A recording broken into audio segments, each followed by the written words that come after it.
Specifically, the noticing the moments that you do recognize that what I was talking about, it really matters, even if it's a microsecond.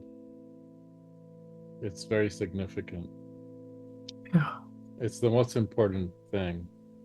The rest is just the recognition of that becoming more and more obvious, because it's always present. But at first, what really matters is just that microsecond of resonance. Mm.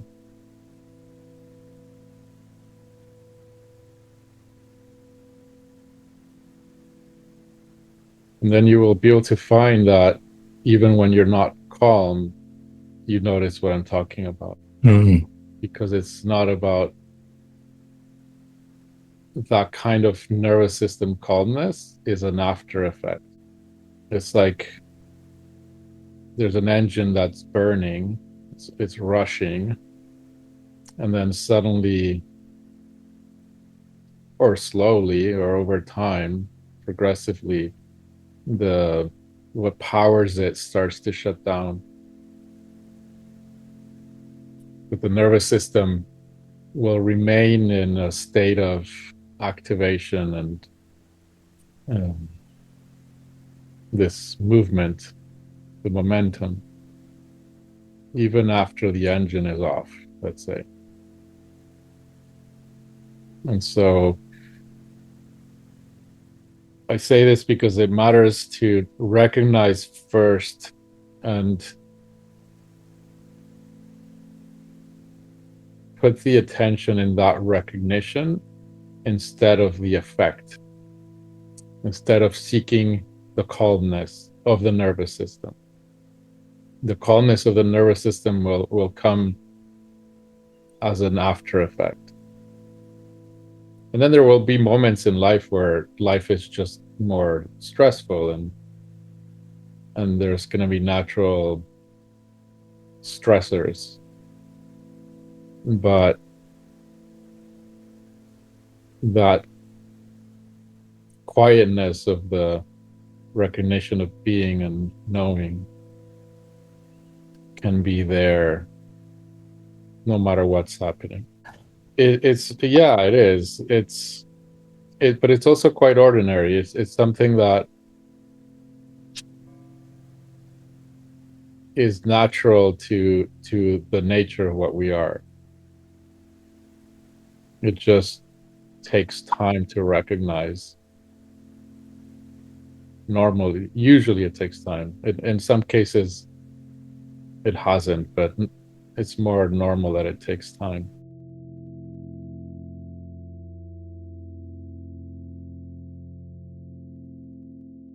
Yeah, I guess it doesn't matter too much.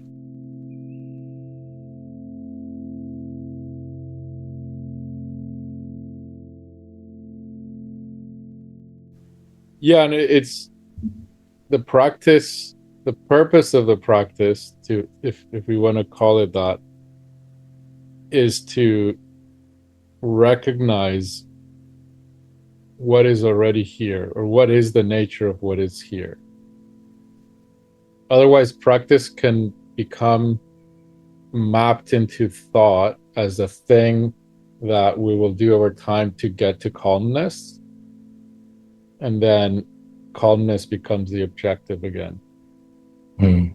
And so instead of focusing on what's powering the restlessness, which is something, what's powering the restlessness is an illusion that is happening right now.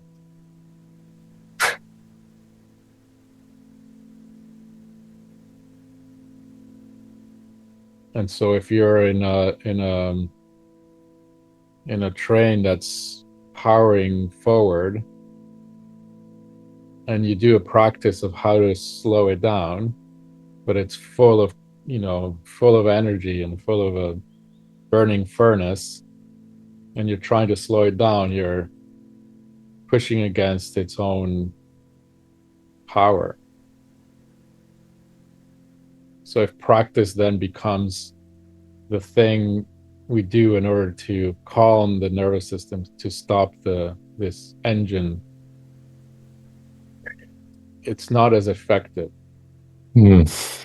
And that can take many, many years until it's recognized that what actually makes the train slow down is stopping the furnace, turning the power off. And then it'll run for another while. And then it might start all over again. But then we learn to not spend the energy trying to push against that. And so what is the illusion is what's happening now. The illusion is that the calmness that you're wanting is not present. That's the illusion. Mm. And so what you're looking for then becomes something that can only be found in time. Mm. It can only be found when your body settles, which is not settled now, so it will have to be tomorrow, right? And then when it's in time, where does that exist? In thoughts. So the calmness now exists as an imagination of a possible future, and now your focus is in thought. And now you're trying to calm the nervous system that is activating through thought by thinking and putting energy into thought, which is the thing that's fueling the nervous system activation.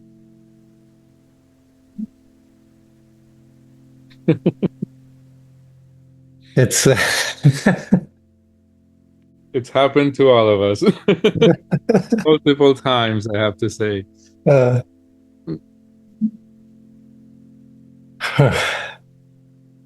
And the point of, in a sense, a core point of these meetings is that through these conversations, but more specifically the introduction, the meditation, where there's that time for you to contemplate what's happening with a direction of the guided direction, for there to be these micro glimpses, micro tastes. At first they're partial, they're the sense of, oh yeah, I that resonates, I recognize that's here, something is here that I recognize. And so it's no longer an interpretation of something that is spoken of. It's in your direct experience, even if it's a microsecond. And then over time, that recognition can become more complete in the sense that it becomes more and more obvious that it's always here.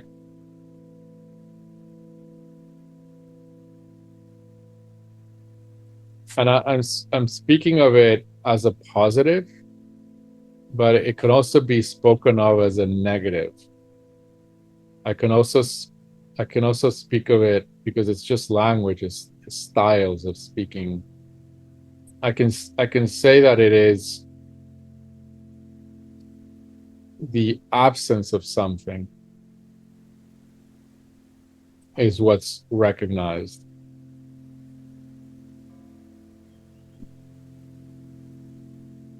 And there is a calmness and a peacefulness in that absence.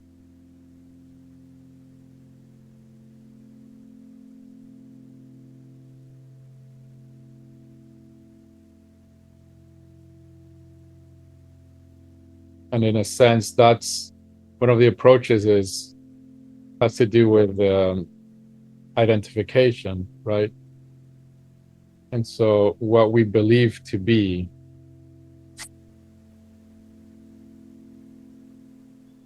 if I believe to be first the body, and in consequence, the imagination of what this body is, a person. And in that imagination, there's this narrative of past and future. Now there's a very sticky sense that what I am is ridiculous.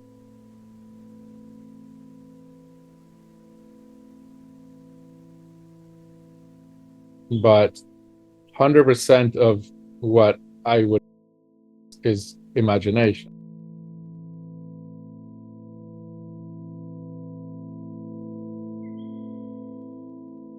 Yeah, because it becomes an extrapolation where in a sense, the evidence that I am what I'm imagining, the character that I am imagining, the evidence of that is the body.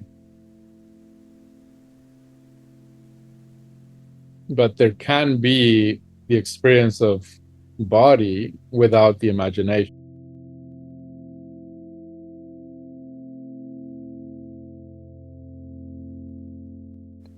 Well, that's where there isn't when there isn't identification, or one way in which there can be the experience of being without identification is there is body, there isn't character.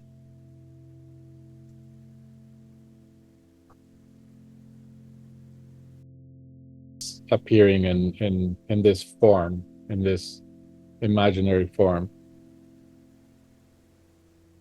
And when it appears, it is seen to be imagination. Therefore, what I am is not that.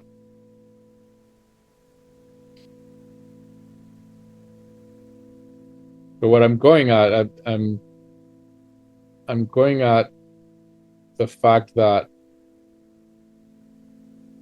an aspect of this is a certain absence. So when there is these moments of tasting a calmness, it actually has to do with a separation from this identification, a momentary dropping of the identification. Because the character, the narrative, is in distress. But if I'm not the character, if suddenly for a moment, for a microsecond, I recognize that the character is known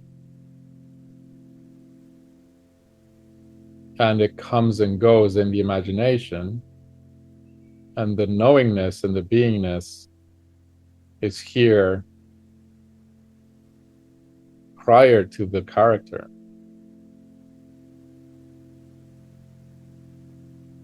Then the character comes and goes.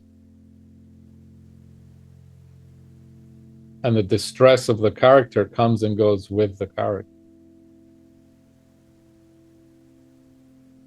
And so that moment, those micro moments of disidentification are tasted. They are known as like a settling, a restfulness, a freedom, a spaciousness.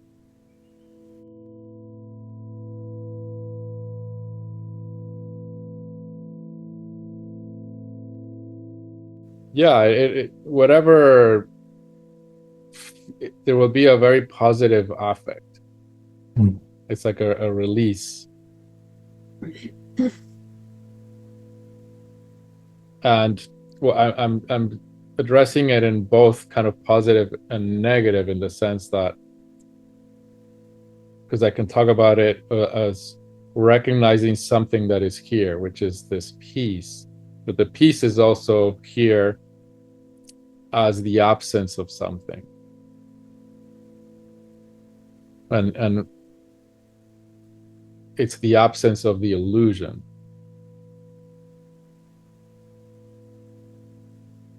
The absence of the illusion of being something you're not. The illusion of being something you're not when I believe to be what I'm not, distress, a nervous system fueled by more and more distress in a cycle, in a loop. Moments of recognizing I am not that. There is something else here that I am that is not that. And this can be a gentle, slowly over time, progressive seeing more and more deeply and clearly. I am not that. What I am is still not clear, but I am not that. And in that process, let's say, over time, the energy that is fueling this distress starts to slow down. But it's not by trying to calm the nervous system that it happens. That is just going to add more fuel, more distress, because it's an objective to get somewhere in time, and it's more imagination, more thinking.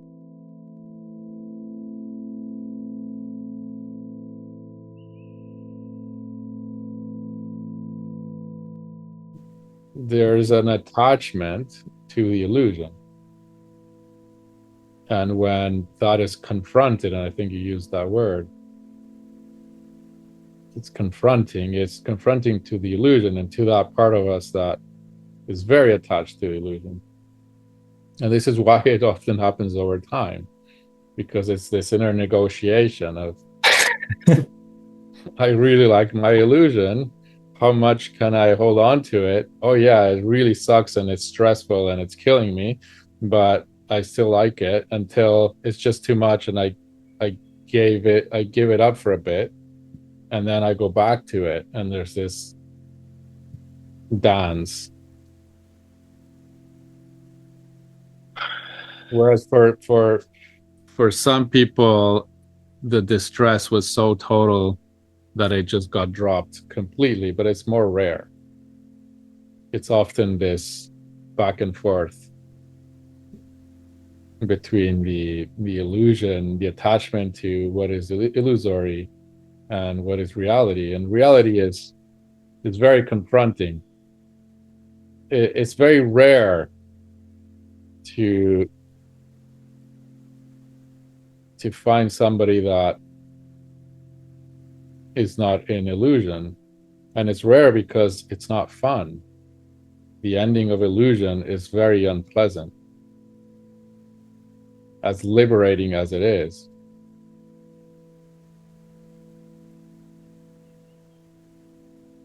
Us humans, myself included, will do anything possible before dropping an illusion.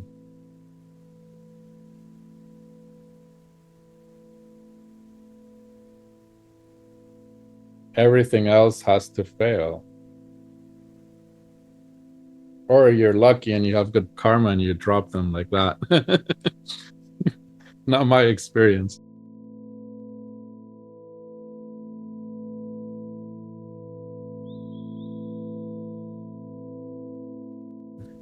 Yeah, everything that's somatic is a really good direction. My experience, I'll be very brief, but it was a very long, decades long process of this back and forth battling, and also a lot of physical pain and emotional pain, um, very distressing, where everything failed, and there was this deep surrender that happened, and even since then, yeah, the natural, whenever there is something that comes up that's challenging, it's just very straightforward in that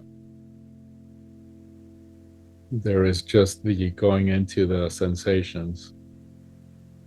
And the sensations is always what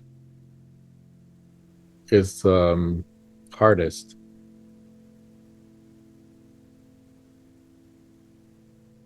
All of the illusion the attachment that we have with the illusion, its purpose is numbing and avoiding sensation.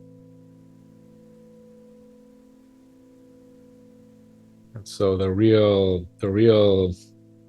kind of dance, we could say it abstractly as like illusion, what's true and what's real and what's not, but it's really about, can I avoid the thing I don't want to feel? And if so, I'll do it. And what is required there is illusion.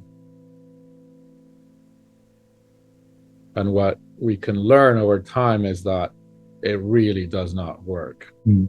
It's just not good in any single way.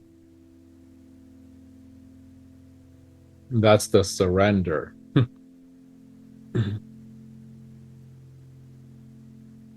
And so, and what can happen is that then sensation becomes, even pain becomes full of life and beauty and love, when there's no longer the need to avoid. And that's been called transmutation, but it's kind of a change in the relationship. It's a change in, it's a very fundamental change in what something appears to be. Before I had more direct experience, I heard a lot and read a lot about transmutation, and it seemed, or I interpreted that it meant the thing in itself changed, like there was some lower vibrational feeling or emotion that then got transmuted into a higher level feeling, or this kind of thing. My experience, that's possible. My experience more directly is, and more often has been, the nature of what is there doesn't change. It gets recognized more clearly. And so there's an illusion, for example, there's a pain in the heart. And it's a pain with a taste of something that's very unpleasant and unwanted. And through a shift in the illusion, that same pain, that same energy with that same flavor changes to something that is very alive and beautiful and loving.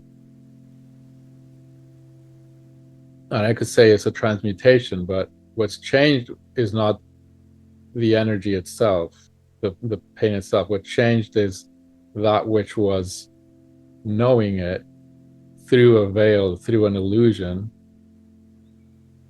the unwanted veil. When that veil of this is not pleasant, I don't want this, drops, then the direct relationship with it is recognized as, this is love, this is beautiful.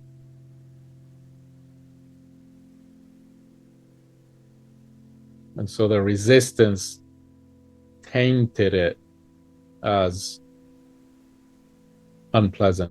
And it's really at the core of it, is at the heart level. It's at the level of love, of the heart, of the deepest sense of what you truly love and want in this life. Soul level desiring. It's like I'm just cutting right to the point, because otherwise it can remain pretty abstract. But if it's not addressed at that level, it's not going to resolve.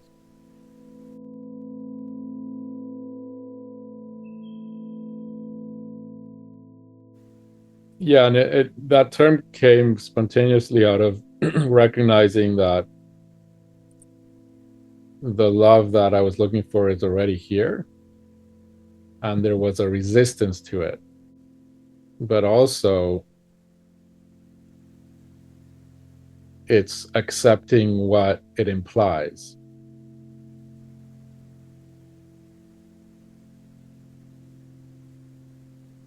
Because when that's missing, then I can live a life of illusion where I am lacking, and I am also, in a sense, a victim of what's happening.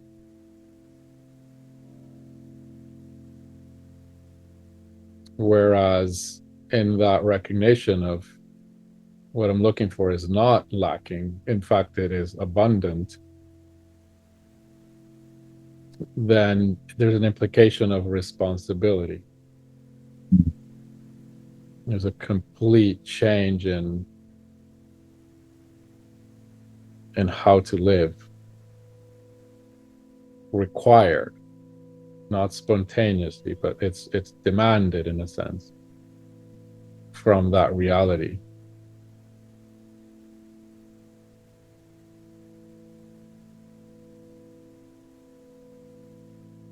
This is why I talk about, I don't know if you came through probably some YouTube, but you might have heard, or if you haven't, I'll say it. I talk a lot about um, the distinction between waking up and growing up.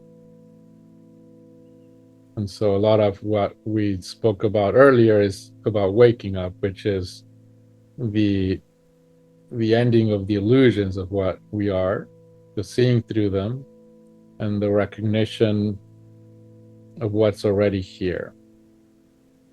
Now, the growing up is what that implies and how to live with that truth.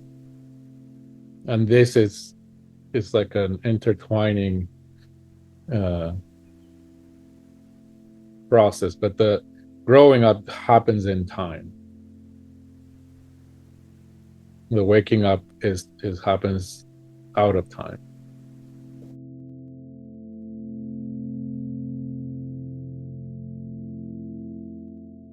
Yes, but it can happen before recognition. So it's kind of a wider, the growing up can also happen. Usually integration is referring to the integration of a realization of some form of awakening of some level, whereas growing up can even be the preparation for the recognition, which in many traditions is has was always a requirement. Before awakening practices, there were growing practices, very commonly in many traditions. Whereas the more direct awakening practices happen later in the process, because there was an understanding that the there needed to be more of like a fertile, healthy ground in the body mind for the recognition, not only to make it more likely to happen, but also less problematic when it happens. You're very welcome, Jared. Pleasure to meet you. Lovely. Right. Yeah, except sometimes I need to cancel or move them around, and I message in the WhatsApp for any changes. Yeah. All right. Yeah. Jared.